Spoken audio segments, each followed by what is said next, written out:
नमस्कार आदरणीय पालक आणि 12वीच्या सर्व विद्यार्थी मित्रांनो, मी doctor Anup Fartode, head career guidance and counselling cell KDK college of engineering Nagpur इथून बोलतो आहे। बेसिकली मी करियर गायडन्स अँड काउन्सिलिंग सेलचा प्रमुख आहे आणि KDKच्या करियर गायडन्स अँड काउन्सिलिंग सेलचा प्रमुख ह्या नात्याने आम्ही 12वीच्या विद्यार्थ्यांना वेगवेगळ्या प्रकारे मार्गदर्शन करत असतो, ज्यामध्ये प्रामुख्याने 12वी नंतर काय वेगवेगळे अभ्यासक्रम आपल्याला अवेलेबल असतात, त्या अभ्यासक्रमांना लागणारी अर्हता म्हणजे ज्याला आपण एलिजिबिलिटी म्हणूया, त्यानंतर कुठले कुठले कागदपत्र डॉक्युमेंट्स आपल्याला आवश्यक असतात लागत असतात, त्यानंतर शासनाच्या विविध स्कॉलरशिपच्या स्कीम्स आणि फ्रीशिपच्या स्कीम्स ह्या सगळ्या कॅटेगरीच्या विद्यार्थ्यांसाठी म्हणजे रिझर्व्ह कॅटेगरीसोबतच जे विद्यार्थी ओपन किंवा ज्याला आपण जनरल कॅटेगरी म्हणतो, तर अशा विद्यार्थ्यांसाठी सुद्धा शासनाच्या पुष्कळ साऱ्या शासनाच्या स्कॉलरशिपच्या आणि शिष्यवृत्तीच्या ज्याला आपण म्हणूया अशा स्कीम्स उपलब्ध आहेत। त्यांची माहिती सर्व विद्यार्थ्यांपर्यंत त्यांच्या पालकांपर्यंत पोहोचवणे हा सुद्धा आमच्या करियर गायडन्स अँड काउन्सिलिंग सेलचा एक उपक्रम असतो। त्याचप्रमाणे 12वी झाल्यानंतर आपल्या सगळ्यांना माहीत आहे की 12वी आपल्या करिअरमध्ये फार ज्याला आपण म्हणतो माइलस्टोन, मील का पत्थर ज्याला आपण म्हणतो असा असतो, तर कारण की त्यानंतर आपलं आयुष्य घडणे आणि बिघडणे हे सगळं अवलंबून असतं। मग 12वी नंतर आपल्याला वेगवेगळ्या कुठले कुठले अभ्यासक्रम उपलब्ध आहेत आणि त्या अभ्यासक्रमामध्ये पुढे करिअरच्या दृष्टीने काय काय संधी आहेत आपल्याला, म्हणजे कुठे जॉब मिळू शकतो आपल्याला आणि त्यासाठी आपल्याला काय तयारी करावं लागतं, असं सविस्तर मार्गदर्शन आम्ही आमच्या ह्या सेलतर्फे दरवर्षी करत असतो। त्याचप्रमाणे आम्ही जे गरजू विद्यार्थी आहेत, गरीब विद्यार्थी आहेत, पर्टिक्युलरली खास करून ग्रामीण विभागातले ज्यांना त्या सोयी ज्या शहरातल्या विद्यार्थ्यांना मिळतात, ते मग मार्गदर्शन असो, पुस्तकं असो किंवा नोट्स असो, तर ते सुद्धा आम्ही क्रॅश कोर्सच्या माध्यमातून विद्यार्थ्यांना उपलब्ध करून देतो, जेणेकरून ग्रामीण भागातल्या विद्यार्थ्यांना आणि ज्या विद्यार्थ्यांची इतकी फी पे करायची, कारण की तुम्हाला माहिती आहे आजकाल क्रॅश कोर्स जरी असेल किंवा बाकी ठिकाणी लाखोमध्ये फी जाते आणि प्रत्येक विद्यार्थी काही ही फी देऊ शकत नाही। तर अशा विद्यार्थ्यांना आम्ही क्रॅश कोर्स कमीत कमी माफक दरामध्ये अरेंज करतो। त्याचप्रमाणे सर्व विद्यार्थ्यांना, अशा विद्यार्थ्यांना, गरजू विद्यार्थ्यांना वेगवेगळे परीक्षेच्या तयारीसाठी म्हणजे JEE असो, नीट असो किंवा आपली महाराष्ट्र CET असो, जे वेगवेगळे त्यांना पुस्तकं लागतात किंवा नोट्स लागतात किंवा क्वेश्चन बँक ही सुद्धा आम्ही देतो विद्यार्थ्यांना। त्याचप्रमाणे जे काही विद्यार्थी आहे ज्यांना इंजिनिअरिंगला प्रवेश घ्यायचा आहे परंतु आर्थिक परिस्थिती त्यांची नाजूक असेल, तर त्यांना आमच्या कॉलेजचे जे फाउंडर चेअरमन होते माजी दिवंगत श्री भाऊसाहेब मुळक यांच्या नावाने एक स्कॉलरशिपची स्कीम पण आहे, त्या स्कीम अंतर्गत आम्ही विद्यार्थ्यांना स्कॉलरशिप पण देतो। म्हणजे तुम्हाला गव्हर्नमेंटची शासनाची स्कॉलरशिप तर मिळेलच, पण त्याच्या व्यतिरिक्तसुद्धा तुम्हाला जर काही अडचणी असतील आर्थिकदृष्ट्या, तर तीसुद्धा आम्ही KDK कॉलेजतर्फे आपण ह्या स्कीम अंतर्गत अशा विविध उपक्रम आम्ही करत असतो। आणि मी दरवर्षी ह्या उपक्रमाअंतर्गत म्हणजे करियर गायडन्स अँड काउन्सिलिंग सेलच्या अंडर वेगवेगळ्या शाळांमध्ये, कॉलेजेसमध्ये मी प्रत्यक्ष तिथे मार्गदर्शन करतो, विद्यार्थ्यांना भेटी देतो। काही विद्यार्थी आमच्या कॉलेजमध्ये येतात, त्यांनासुद्धा आम्ही मार्गदर्शन करतो। यावर्षीसुद्धा आम्ही करोनामुळे तुम्हाला माहिती आहे की फिजिकली क्लासेस आपल्याला घेणं झालं नाही, तर आम्ही ऑनलाईन क्लासेस घेऊन विद्यार्थ्यांना मार्गदर्शन केलेलं आहे, त्यांना मॉक टेस्ट अवेलेबल करून दिलेले आहेत आणि अजूनही हे प्रोसेस सुरू आहे। परंतु विद्यार्थी मित्रांनो, मी आज तुमच्याशी जरा वेगळ्या विषयावर बोलणार आहे। कसं आहे, मी तुम्हाला जसं सांगितलं की मी करियर गायडन्स अँड काउन्सिलिंग सेलचा प्रमुख आहे, तर त्यामुळे माझं बऱ्याच पालकांशी आणि जे विद्यार्थी 12वीला आहेत अशा विद्यार्थ्यांशी माझं नेहमी बोलणं होतं। आता मागच्या 15-20 दिवसामध्ये जे चर्चा माझी पालकांशी आणि विद्यार्थ्यांशी झाली, तर त्यांच्या चर्चेमधून जे मला वाटलं आणि त्यामुळे मला असं जाणवलं की आपल्याला पालकांशी आणि विद्यार्थ्यांशी एक संवाद साधणं फार आवश्यक आहे। कारण की ह्या सगळ्या मागच्या 15-20 दिवसांमध्ये हा जो करोनाचा जो सध्या धुमाकूळ सुरू आहे, त्यामुळे जो विद्यार्थ्यांवर आणि त्यांच्या पालकावर जो परिणाम झाला, खास करून जे विद्यार्थी 12वीला आहे, तर त्यामधलं जे चित्र मला दिसलं ते चित्र जरा मला फार निगेटिव्ह वाटलं। त्यामुळे मला असं वाटलं की आपण नाही, पालकांशी आणि विद्यार्थ्यांशी संवाद साधणं ह्या दृष्टीने फार आवश्यक आहे। कारण की बऱ्याचशा विद्यार्थ्यांचं जे मनोबल ज्याला म्हणतो ते थोडं खचलेलं आहे आणि बऱ्याच विद्यार्थ्यांचं थिंकिंग जे आहे थोडं निगेटिव्ह झालेलं आहे। म्हणजे साहजिकच आहे 2 वर्षापासून तुम्ही टांगलेले आहात. 11वी 12वी कुठे जाणे नाही, कुठे येणे नाही. कारण की 12वीचं ते बंबार्डमेंट आपल्यावर होत राहते की अरे बाबा तू तर 12वीला आहे, तू प्रत्येकजण तू तर 12वीला आहे. कुठेही तुम्ही थोडेसे इकडे तिकडे कुठे भटकले, एखाद्या कार्यक्रमाला गेले किंवा एखाद्या लग्नाला गेले किंवा एखाद्या पिक्चर जरी बघायला गेले तरी आपले नातेवाईक म्हणा, मित्रमंडळी किंवा त्यांचे पालक काय म्हणतात, अरे तू 12वीला आहे ना, मग इकडे कसा तिकडे कसा. त्यामुळे आपल्याला 12वीचं कुठेतरी एक ते टेन्शन असतंच आणि त्यातून हा सिनारिओ की परीक्षा झालेली आहे परंतु पुढचं काही सर्टन नाही आहे. त्याच्यामुळे मी बघितलं की खूप साऱ्या विद्यार्थ्यांमध्ये नकारात्मक निगेटिव्ह थिंकिंग खूप जास्ती प्रमाणात वाढलेलं आहे. आणि काही विद्यार्थ्यांनी मला असंही बोलून दाखवलं की सर आम्ही आता यावर्षी ड्रॉपच घेणार सर, आता आम्ही यावर्षी काही परीक्षा वगैरे देणार नाही सर, आता आमची मानसिकता राहिलेली नाही आहे, आम्ही परत पुढच्या वर्षी 12वीचा अभ्यास करू, CET म्हणा, नीट म्हणा, JEE म्हणा आणि परत आम्ही 12वी करणार. त्यानंतर बरेचसे विद्यार्थी हे इरिटेट आहेत. इरिटेट म्हणजे ज्याला आपण म्हणतो चिडचिड एक वाढलेली आहे. कारण की कसं आहे की क्लिअर पिक्चर नाही आहे पुढे काय, आणि टांगणीला लागलेले आहेत. परंतु ते म्हणतो ना आपण तलवार टांगलेली आहेत. एकदा एक्झाम झाली असती तुमची जी एंट्रन्स JEE असो CET असो, तुम्ही मोकळे झाले असतात. पुढे रिझल्ट काय येईल तो नंतरचा पार्ट असतो. परंतु आज असं झालेलं आहे की इतके दिवस झाले आणि ते कंटिन्युअसली ते हनुमानाच्या शेपटीसारखं आपलं परीक्षा पुढे पुढे पुढे पुढे सरकत आहे. त्याच्यामुळे तुमचा जो चिडचिडपणा आहे तो वाढतो आहे. तर तो एक मला प्रामुख्याने जाणवला विद्यार्थ्यांशी बोलताना. तर त्याच्याबद्दलही मला थोडंसं असं वाटलं की आपण बोलायला पाहिजे. त्यानंतर सगळ्यात महत्त्वाचा एक फॅक्टर मला जो विद्यार्थ्यांमध्ये जाणवला आहे तो कॉन्फिडन्स लो झालेला आहे बऱ्याचशा विद्यार्थ्यांचा, की आम्ही करू शकू की नाही. कसं आहे की जेव्हा सगळं व्यवस्थित सुरू होतं, सगळा छान सगळ्यांचा टेम्पो जुळून आलेला होता, एक ज्याला आपण म्हणतो की टेम्पो अभ्यासाचा लिंक लागलेली होती आणि सडनली एकदम ब्रेक झाला. त्या ब्रेक झाल्यामुळे काय झालं आहे की बऱ्याचशा विद्यार्थ्यांची लिंक ब्रेक झालेली आहे. ते म्हणतात की सर आम्ही आता कितीही जरी प्रयत्न केला तरी ज्या पद्धतीनं आम्ही आधी अभ्यास करत होतो, ज्या कॉन्सन्ट्रेशननी आणि ज्या जिद्दीनी, तितकं आम्ही आता सध्या करू शकत नाही. कारण की डोक्यात कुठे ना कुठे काही ना काही विचार सुरू असतात आणि त्यामुळे सर आमचा जो कॉन्फिडन्स लेवल आहे ती फार सध्या लो झालेली आहे. आम्हाला वाटत नाही सर की आम्ही पुढे काही करू शकू. इथपर्यंत काही विद्यार्थी म्हणजे त्यांचा कॉन्फिडन्स इतका कमी झालेला आहे. आणि त्यानंतर एक अनिश्चिततेचं वातावरण तयार झालेलं आहे की कधी काय होणार आहे. कारण की सारखे TV वर पेपरमध्ये कोणी सांगतो की सप्टेंबरमध्ये सेशन सुरू होईल, कोणी म्हणतो ऑक्टोबरमध्ये होईल, कधी असं पेपरमध्ये येतं की डायरेक्ट आता नोव्हेंबरमध्ये होईल, ऑनलाईन होईल की ऑफलाईन होईल, परीक्षा कशा होतील, काय होतील, सगळं पिक्चर धूसर आहे ज्याला आपण म्हणतो. तर त्यामुळे काय होतं आहे की विद्यार्थीसुद्धा ह्या अनिश्चिततेच्या वातावरणामुळे एक त्यांच्यामध्ये सुद्धा एक टेन्शन येतं की काय होणार आहे माझं आणि नेमकं माझ्याच वाट्याला का. अशा काही विद्यार्थ्यांच्या बोलण्यातून मला हे जाणवलं की नेमकं सर हे आमच्याच वेळ व्हायला हवं होतं.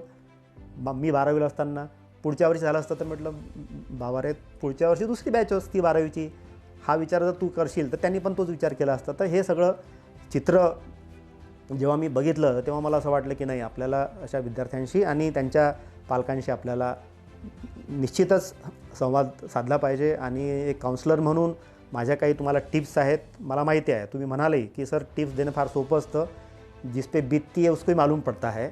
परंतु मुलांनो, माझासुद्धा मुलगा 12वीला आहे, आता 12वीला गेलेला आहे आणि जरी तो 12वीला गेलेला आहे तर त्याचंही पिक्चर पुढचं अनसर्टनच आहे. त्यालाही मी तेच सांगितलेलं आहे की जे होईल चांगल्यासाठी होईल, जे होईल आपण त्यासाठी तयार राहायला हवं. आतापासून कसं होईल काय होईल याचा जर आपण विचार करत राहिलो तर जे सुद्धा आपण सध्या करतो आहे ते सुद्धा आपण करू शकणार नाही. त्यामुळे विद्यार्थी मित्रांनो, माझ्यातर्फे तुम्हाला काही मी एक ज्याला आपण म्हणतो टिप्स देऊ इच्छितो. त्या जर तुम्ही, आणि माझा 25 वर्षाचा टीचिंगचा एक्सपिरियन्स आहे, त्या अनुभवाला अनुसरून मी तुम्हाला सांगतो की निश्चितच तुम्ही ह्या ज्या मी तुम्हाला काही टिप्स देत आहे, काही मी तुम्हाला ज्या आता सूचना देतो आहे, मी तुम्हाला मार्गदर्शन वगैरे करत नाही, ही आपली चर्चा आहे असं समजूया. आता ही फक्त वन वे चर्चा आहे, कारण की तुम्ही माझ्याशी संवाद साधू शकत नाही. पण तुम्हाला जर काही डिफिकल्टी असतील, डाऊट असतील तर नंतर तुम्ही मला विचारू शकाल. मी माझे डिटेल्स तुम्हाला देईल, माझा व्हॉट्सअप नंबर किंवा माझा ईमेल ID, माझं यूट्यूब चॅनल आहे, तिथे पण तुम्ही मला कमेंट करू शकता आणि आपण त्याचं पुढे चर्चा करू शकतो. तर माझ्या काही सूचनामध्ये सगळ्यात महत्त्वाचं आहे तुम्हाला की तुम्ही सगळ्यात पहिले पॉझिटिव्ह थिंकिंग सगळ्यात महत्त्वाचं आहे. कुठल्याही क्षणाला आपल्याला आपलं मोरल आणि आपला कॉन्फिडन्स हा आपल्याला डाऊन होऊ देता कामा नये. स्टे पॉझिटिव्ह, जो होगा अच्छा होगा, आणि होणारच आहे. अशी परिस्थिती याआधी आली नसेल का, येऊन गेलेली असेल. आता असं आहे की आपल्या जनरेशनमध्ये, म्हणजे तुमच्या आणि माझ्या जनरेशनमध्ये फरक आहे, पण माझ्या जनरेशनमध्ये आम्ही असा कधी प्रकार बघितला नाही आहे. परंतु जेव्हा मी माझ्या वडिलांशी किंवा आजोबांशी बोलतो तर असे प्रकार किंवा अशी परिस्थिती याच्या आधी पण होऊन गेलेली आहे. जग त्या परिस्थितीतून सावरलेलं आहे आणि नेहमीच सावरलं जात आहे, कारण की कुठली गोष्ट ही परमनंट नाही आहे. जर चांगलं जर परमनंट नव्हतं, चांगला फेज जो होता आतापर्यंत इतका जो परमनंट नव्हता, एक ब्रेक लागला, तर हाही एक असं समजूया आपण की हा एक ब्रेक आहे. ब्रेक के बाद फिर से नई सुरुवात होगी, नवीन सुरुवात करूया पॉझिटिव्ह पद्धतीने. तर त्यासाठी आपल्या सगळ्यांनी पॉझिटिव्ह राहायचं आहे. आणि तुम्ही आता सगळे मला वाटतं 18 वर्षाचे झाले आहात, म्हणजे तुम्ही आता भारताचे नागरिक झालेले आहात, मतदानाचा तुम्हाला अधिकार मिळालेला आहे, सरकार निवडायचं आहे तुम्हाला. तर याच्यापुढे तुमच्या खऱ्या आयुष्याची परीक्षा सुरू होणार आहे. ही तर एक छोटी मोठी परीक्षा आहे, 12वी किंवा CET किंवा JEE, पण आयुष्याची जी सगळ्यात महत्त्वाची परीक्षा आहे ती तर आता पुढे सुरू होणार आहे. त्यानंतर जॉब, प्लेसमेंट, त्यानंतर एकदा जॉबमध्ये गेल्यानंतर तिथे कॉम्पिटिशन आहे. तर असं समजूया की जीवनाची जी मुख्य परीक्षा आहे त्याच्या आधी आपली एक रंगीत तालीम आहे, रिहर्सल आहे. आणि त्या परीक्षेसाठी निसर्गाने म्हणा किंवा कर्मधर्मसंयोगाने म्हणा आपल्याला हा एक चान्स मिळालेला आहे की आपण त्या दृष्टीने खंबीर कसं व्हायचं, परिस्थितीला कसं सामोरं जायचं, आणि बऱ्याचशा गोष्टी आपल्या यातून शिकता येतील. त्यामुळे कुठल्याही परिस्थितीत तुम्ही पॉझिटिव्ह विचार करत राहायचं, निगेटिव्ह बिलकुल विचार मनात येऊ द्यायचा नाही. असं मनात जेव्हाही निगेटिव्ह वाटतं आपल्याला, इमिजिएटली 2 मिनटं डोळे बंद करून तुमचं जे काही आराध्य दैवत असेल त्यांचं नाव घ्यायचं आणि त्यानंतर तुम्ही थोडंसं त्यानंतर काही पॉझिटिव्ह गोष्टी ऐका. डेफिनेटली तुमचा मोरल पॉझिटिव्ह होईल. त्यानंतर असं समजूया आपण की ही आपल्याला मिळालेली एक संधी आहे, प्रॉब्लेम नाही आहे. संधी कशी आहे की आता तुम्ही इतके दिवसापासून घरी बसून तुम्ही बघताय की आपल्यामध्ये काय उणिवा आहे, काय गोष्टीची कमतरता होती, मी कुठे कमी पडलो. तुम्हाला अभ्यास करायला जास्त वेळ मिळालेला आहे, तर तुम्ही रिव्हिजन करा.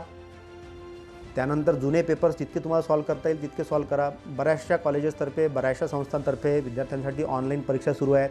तुम्ही त्या परीक्षा द्या, प्रॅक्टिस करा आणि हे सगळं करत असताना स्वतःचं इव्हॅल्युएशन करा की मी कुठे कमी पडतो आहे, माझं काय चुकतं आहे, माझ्या काय उणिवा आहे, माझ्यात काय कमी आहे, तर त्याला तुम्ही दुरुस्त करू शकता. आणि ह्या संधीचा तुम्ही पुरेपूर फायदा घेऊन चांगल्या पद्धतीने पास होऊन जे तुमचं स्वप्न आहे, जे एक तुमचं ध्येय असेल किंवा जो गोल असेल, तो गोल तुम्हाला साध्य करण्यासाठी निश्चितच तुम्ही ह्या वेळेचा सदुपयोग करावा. असं नाही आहे की हा फालतूचा वेळ आहे, असं नाही. हा वेळ मिळाला, ही संधी तुम्हाला मिळाली ना, संधीचा तुम्ही पुरेपूर फायदा घ्या. त्यासाठी तुम्ही एक टाईम टेबल बनवा आणि त्या टाईम टेबलमध्ये स्वतःसाठी पण वेळ काढा. नुसतं मी हे म्हणत नाही की तुम्ही नुसतं 24 तास अभ्यास करा, कारण की तुम्ही ऑलरेडी अभ्यास करून झालेला आहे. रिव्हिजन आता आपल्याला महत्त्वाची आहे आणि वारंवार प्रॅक्टिस करणे ते फार महत्त्वाचं आहे. आणि सगळ्यात महत्त्वाचं म्हणजे स्वतःला फिजिकली आणि मेंटली फिट ठेवा. जोपर्यंत तुम्ही फिजिकली आणि मेंटली फिट असाल, तुम्ही कुठल्याही प्रकारच्या परिस्थितीला सामोरं जाऊ शकता. आणि त्याकरिता तुम्ही स्वतःला मेंटली फिट राहण्यासाठी मी तुम्हाला सांगितलं काय करायचं आहे. तुम्हाला पॉझिटिव्ह थिंकिंग करायचं आहे. जेव्हा जेव्हा वेळ मिळेल तेव्हा तेव्हा थोडासा एक्झरसाईज, योगा, त्याच्यानंतर आपल्याला जर शक्य झालं तर तुम्ही काही गेम्स पण खेळू शकता आणि खेळा, नक्की खेळा. त्यानंतर फिजिकली फिट ठेवायसाठी मी जसं सांगितलं की थोडंसं तुम्ही आपलं वर्कआउट करू शकता घरच्या घरी. यूट्यूबवर खूप सारे व्हिडिओज अवेलेबल असतात, त्याच्या थ्रूसुद्धा तुम्ही एक स्वतःसाठी अर्धा तास काढा, 1 तास काढा आणि फिजिकली स्वतःला फिट ठेवा, अलर्ट ठेवा. कसं आहे, फिजिकली आणि मेंटली जर आपण फिट राहिलो तर कुठलीही परिस्थिती आपण व्यवस्थितपणे तिला सामोरं जाऊन तिच्यावरती मात करू शकतो. आणि सगळ्यात महत्त्वाचं जर तुम्हाला मला सांगणं असेल तर हे जे तुमचे गॅजेट्स ज्याला म्हणता ना तुम्ही, मोबाईल, TV, लॅपटॉप सगळं बंद करा. हां, जेव्हा फक्त गरज आहे, ऑनलाईन लेक्चर सुरू आहे किंवा ऑनलाईन एखादी एक्झाम आहे, त्यावेळेस वापर करा. कारण की तुम्ही बघताय न्यूजमध्ये करोना, पेपरमध्ये करोना, कुठेही गेलो तर त्यामुळे काय आहे, त्या कोरोनामुळे डरोना, सगळं असं वातावरण झालं. तर आपल्याला हे अवॉइड करायचं. आणि कसं आहे, सारखं जर कंटिन्युअसली आपल्यावर निगेटिव्ह बंबार्डमेंट होत राहिलं ना, नकारात्मक बातम्या, नकारात्मक गोष्टी जर होत राहिल्या ना, तर आपलं मनसुद्धा नकारात्मक व्हायला लागतं. त्यामुळे मी तुम्हाला स्पष्ट शब्दात सांगतो की शक्यतोवर ह्या सगळ्या गोष्टी तुम्ही अवॉइड करा. कुठल्याही एखाद्या चांगल्या सायकॅट्रिस्टकडे जरी तुम्ही गेले किंवा एखाद्या सायकोलॉजिस्टचं जर तुम्ही भाषण ऐकलं तर तुम्हाला तेच सांगतील की सध्या परिस्थितीत तुम्ही बातम्या, त्यानंतर पेपर, थोडक्यात जगात काय सुरू आहे याच्यासाठी 5-1 मिनिटं ओव्हरलूक केलं ठीक आहे, परंतु नुसतं तेच ते तर त्याच्यामुळे जास्तीत जास्त नकारात्मक विचार अजून आपल्या डोक्यात यायला लागतात. तर त्यामुळे तुम्ही हे सगळं अवॉइड करा. म्युझिक ऐका, लाईट म्युझिक ऐका. त्यानंतर जे काही स्पिरिच्युअल गुरुज असतात, सद्गुरू आहेत, बाकी बरेच लोक आहेत, त्यांचे तुम्ही यूट्यूबवर खूप सारे छान छान अवेलेबल आहेत त्यांचे लेक्चर्स, ते तुम्ही ऐका, त्यांनीसुद्धा खूप फायदा होतो. मी स्वतः त्याचा अनुभव घेतलेला आहे. तर ह्या सगळ्या गोष्टी जर तुम्ही आचरणात आणल्या, अशा पद्धतीने जर तुम्ही आपलं स्वतःचं टाईम टेबल बनवलं आणि अशा पद्धतीने जर तुम्ही वागला, तर मला नाही वाटत की ह्या सगळ्या वातावरणाचा आणि ह्या सगळ्या परिस्थितीचा तुमच्यावर काही निगेटिव्ह परिणाम होईल. उलट तुम्ही याच्यामधून चांगलं घेऊन आपल्याला पुढे जायचं. आणि एक लक्षात ठेवा, जेव्हा तुम्ही बरेचदा पहा, आपण हिवाळ्यात कधी सकाळी जेव्हा प्रवासाला निघतो, समजा गाडीने जातो आहे आपण, समोर आपल्याला दिसतं की खूप सारं धुकं असतं, काही दिसत नाही, पुढचं पिक्चर क्लिअर नसतं. आपण काय करतो अशा वेळेस? आपण गाडी थांबवतो, आपण धुकं क्लिअर व्हायची वाट बघतो आणि जसं धुकं क्लिअर झालं आपण पुढे निघतो. धुकं आहे म्हणून आपण वापस जातो का, परत जातो का, रस्ता बदलवतो का? आपण नाही. मग ही असं समजायचं की हा एक असाच पद्धतीची अशी सिच्युएशन आहे आणि निश्चितच ही सिच्युएशनसुद्धा क्लिअर होईल.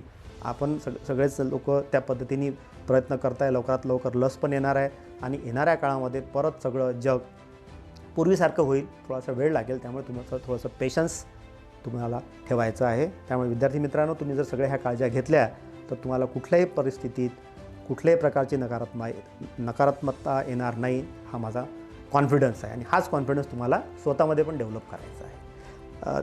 याच वेळेस मला जे पालक आहेत, खास करून ज्यांचे मुलं मुली 12वीला आहेत, अशा पालकांशी पण मला थोडंसं बोलायचं आहे.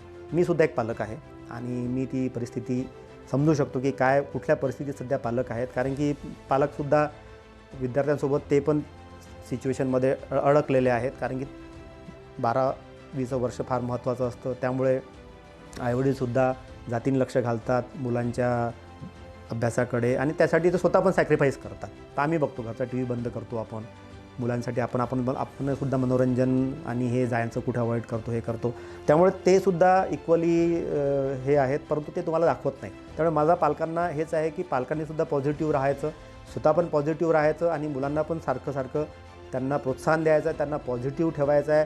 त्यांचं मोरल, त्यांचा कॉन्फिडन्स कुठेही कमी होऊ नये याची आपल्याला काळजी घ्यायची आहे. आणि त्यासाठी त्यांच्याशी तुम्हाला वरचेवर संवाद साधणं आवश्यक आहे. त्यांच्याशी बोला, त्यांना एकटं सोडू नका. वरचेवर कंटिन्युअसली तुम्हाला असं जाणवतं कुठेतरी की मुलगा किंवा मुलगी थोडं कुठेतरी आपल्याला असं निगेटिव्ह वाटतो आहे की कुठेतरी थोडंसं एकटेपणा जाणवतो आहे, तर तुम्ही इमिजिएटली त्यांच्याशी बोला आणि त्यांना मन मोकळं करायला सांगा. आणि त्यांना सांगा की बाबा रे, तू तुझ्या परीने प्रयत्न केलेले आहेत, तू तुझ्या परीने प्रयत्न करतो आहे, तुझा जे काही रिझल्ट असेल आम्ही तुझ्यासोबत आहोत.